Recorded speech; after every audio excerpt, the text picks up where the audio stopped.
Welcome back, and I'm Alfred Lambermont Weber with treaties.Co, and it's a great pleasure to be able to introduce the spokesperson with the line, Tony Joseph Hamlin, coming from Toronto, Canada, holding and making a press statement on the project of the line, working with police. The line is a leaderless movement that is about people uniting to end oppression.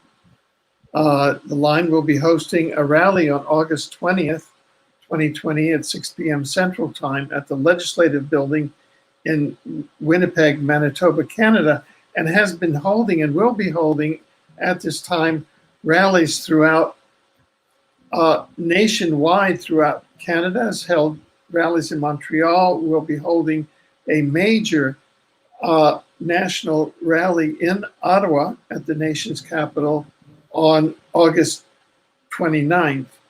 The line, along with First Nations community, have reached out to police and asked First Nations to lead all communities in Canada in talks about different communities, organizations, and police working together. They will be letting the government know that they need more funding for their police and police services through their speakers. And so it's a great pleasure to present their spokesperson, Tony Joseph Hamlin. Tony, over to you. Mr. Weber, first of all, thank you for having me here on the show with you. It's very much appreciated, and for the introduction and the welcoming message. You're right, we are talking about specifically the event that we are hosting in Manitoba in regards to policing and First Nations communities. You have pretty much outlined it pretty well.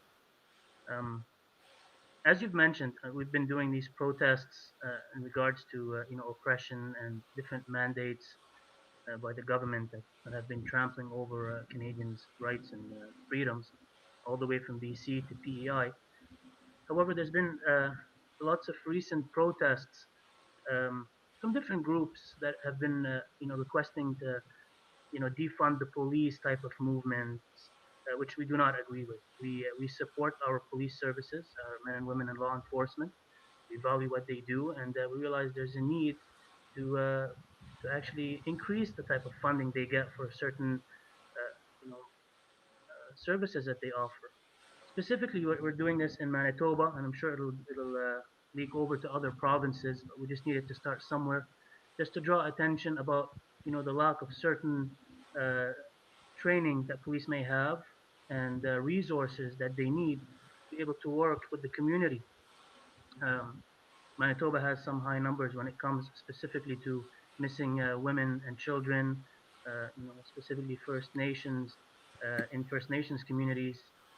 Perhaps investigations were not done properly. So what we're calling for is increased funding to be put towards specialized training, resources to aid in these topics. So what we're hosting is an event that's being hosted by the First Nations communities and the Lion Manitoba in unison with the Winnipeg Police Services to bring attention to these topics. Very good. Now, it looks like we've been joined by some of your colleagues at the line, specifically Rob Slater, Elder Ernie Daniels, and Rose Jazmin. Would you like to introduce your colleagues and see what they would like to say? Yes, for sure. I mean, I can speak on behalf of the movement in general as a Canada-wide movement, where we've been actively trying to get the Canadian people involved. But these gentlemen and the fine lady that you have that just joined the chat are very well versed in regards to the issues in Manitoba, in regards to the policing and First Nations communities, and they would definitely be able to speak very well in regards to these topics. Maybe they can introduce themselves and go from there. Hi there, I'm Rob Slater, Treaty 1 Territory here in Manitoba. I want to thank the line for having me on today.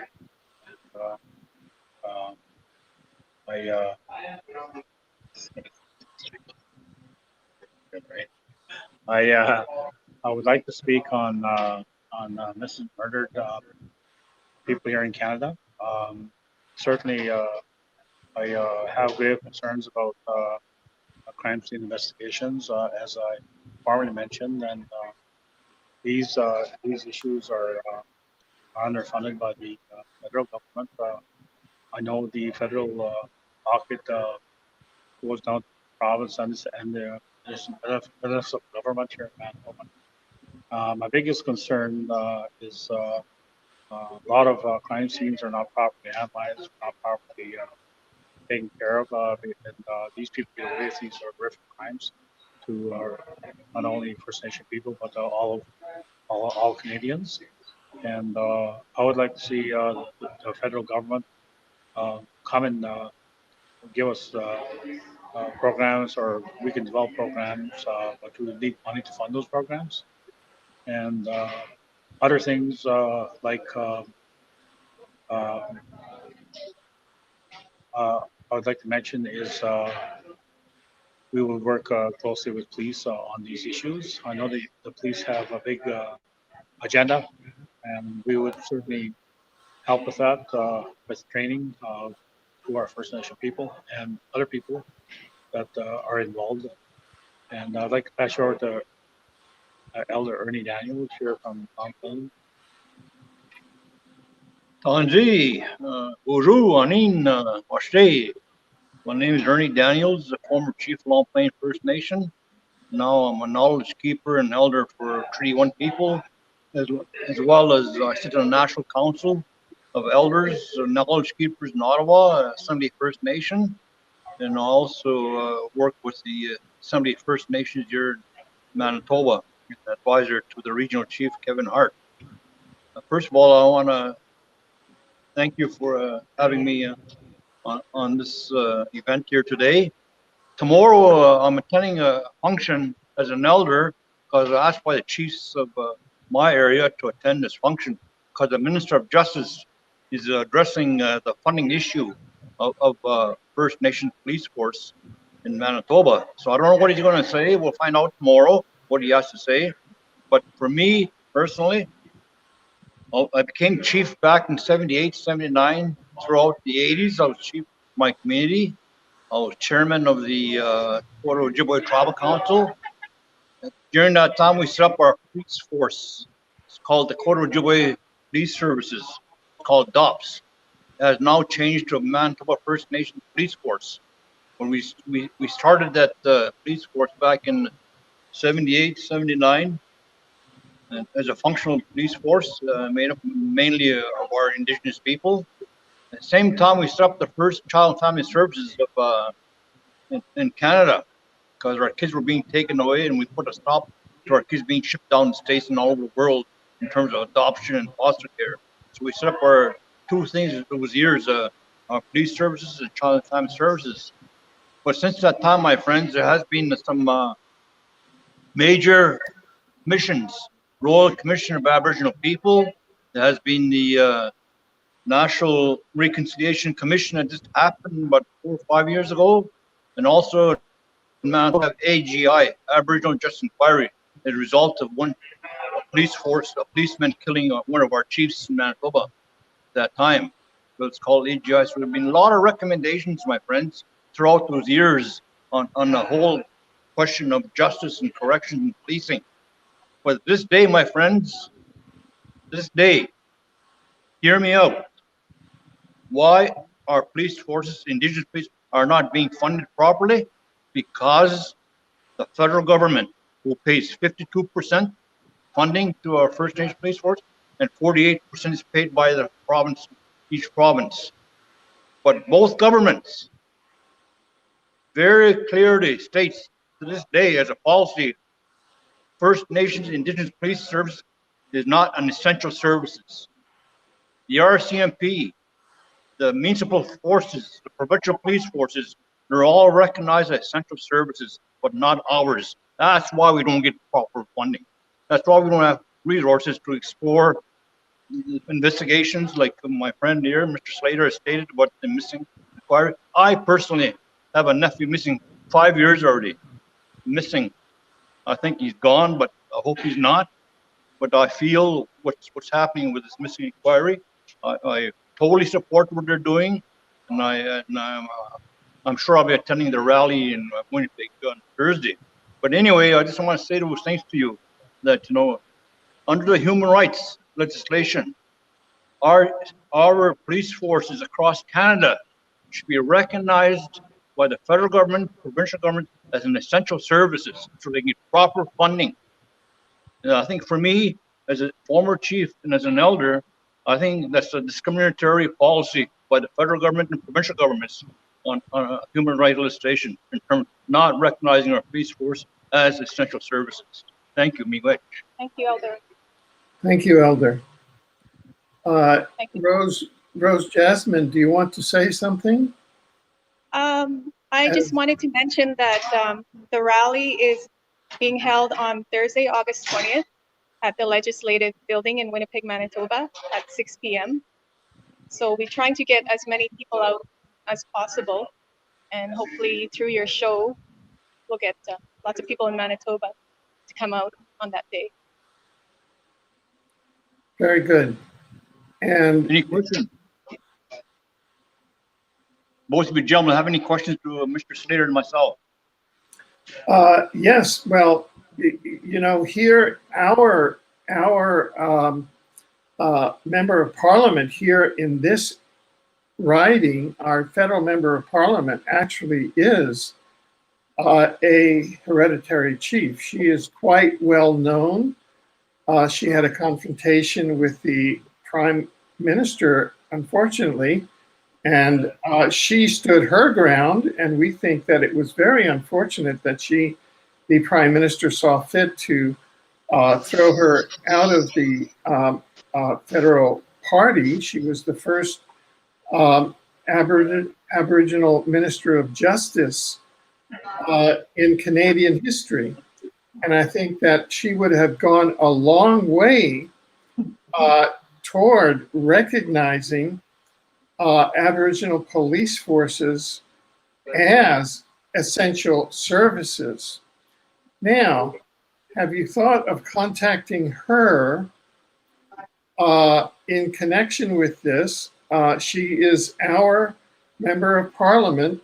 We're in her riding here in British Columbia, and she is quite an extraordinary person. She is a hereditary chief, and her father has been active as well.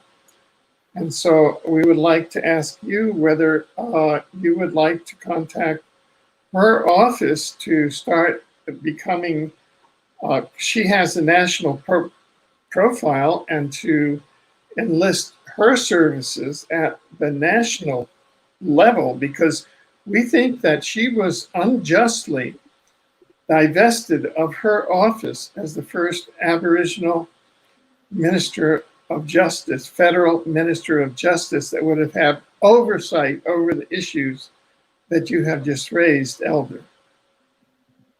Yeah, I know her, and I know her dad well. I worked with her dad, Bill, for many years at Assembly First Nation, and I'm aware of the situation she was under. I saw a document prior to her being thrown under the bus. In that document, she wanted to introduce to the House, to the Parliament, for a major reform on corrections, policing, and justice. And somehow the powers to be within Privy Council and the bureaucrats, I think they had an influence on the Prime Minister, because they were scared of that document that she was going to introduce for a major reform of the relationship between Crown and our First Nations, because we do have a treaty, remember? We did sign an agreement, a contract or a treaty with the Crown, and nowhere it states that we gave up our sovereignty to the Crown. But you know, I think that's where she's coming from, and I think the federal government and the powers to be are very scared of that document, and that's why our treaties are not being properly recognized. Yet I must remind you, Mr. Slater stated, him and I come from Treaty 1. Next year is 150 years anniversary of Treaty 1 next year. We are calling upon the Crown and the federal government to make some major concessions towards recognizing the provisions and promises of treaty, which were never fulfilled. You know, once they signed Treaty 11, signed the last number treaty, Alzheimer's kicked in. They forgot about it. And they forgot all about our treaties. Once they got the land and the resources, then they forgot about us. They've marginalized us for 150 years. They still are. So next year we're going to make a major effort. The world international community that we do have our treaties, and ours is 150 years old next year. We're going to make sure the world knows about it. Thank you. Yeah, well, you know, just as a follow-up question, because you're familiar with these parties, and this is really a federal question.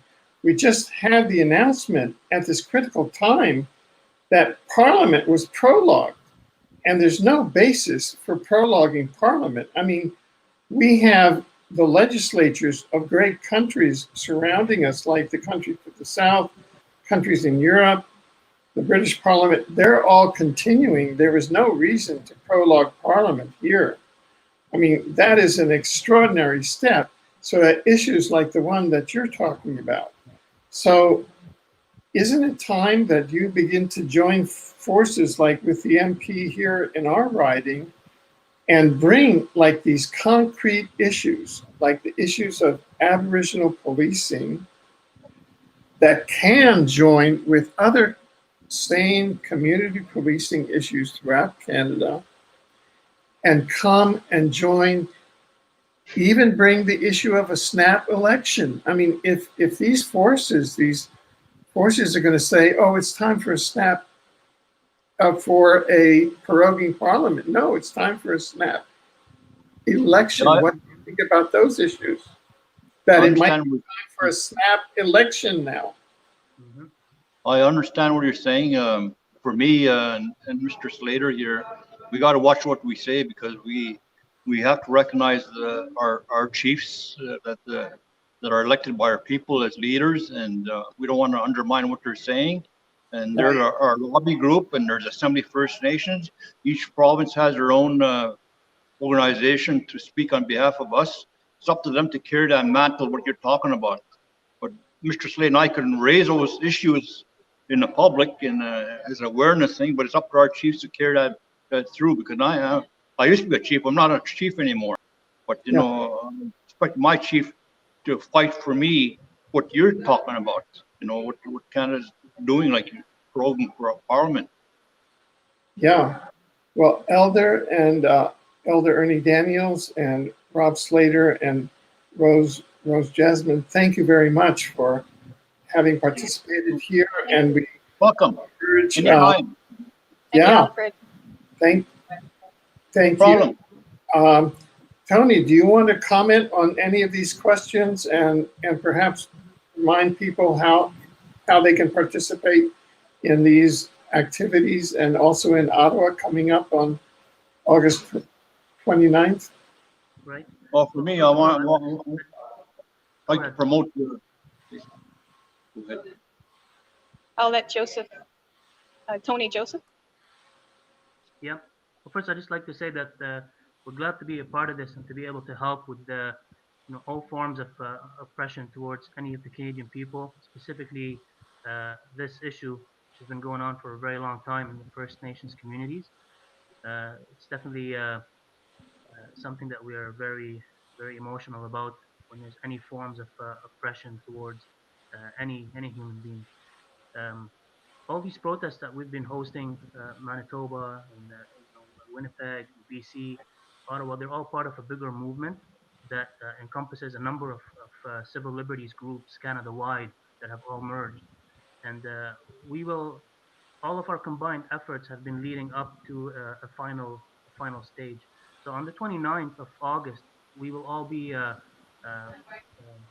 peacefully protesting down at the Parliament Hill. And we will have an access of 200,000 people in attendance.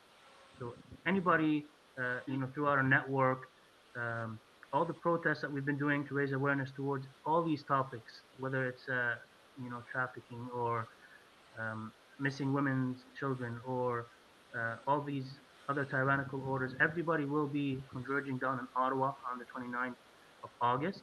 And if anybody wants to get involved with any of our communities, provinces, or protests, please check us out on the website and it'll divert them to a specific group in their province.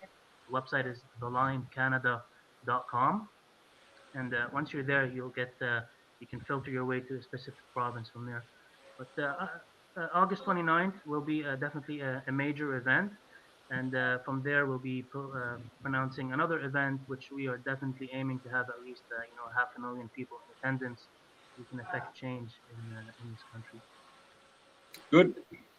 Well, thank you very much then.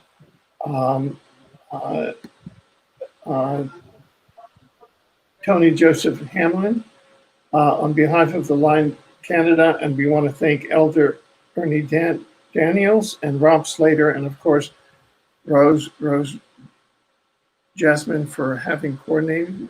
This is Andrew Weber for treaties.Co, and you can find out further information about this important movement and these developments that are happening throughout Canada at thelinecanada.com. Thank you very much. Thank you. Okay, thank you. Thank you. Tell her remind to read that book.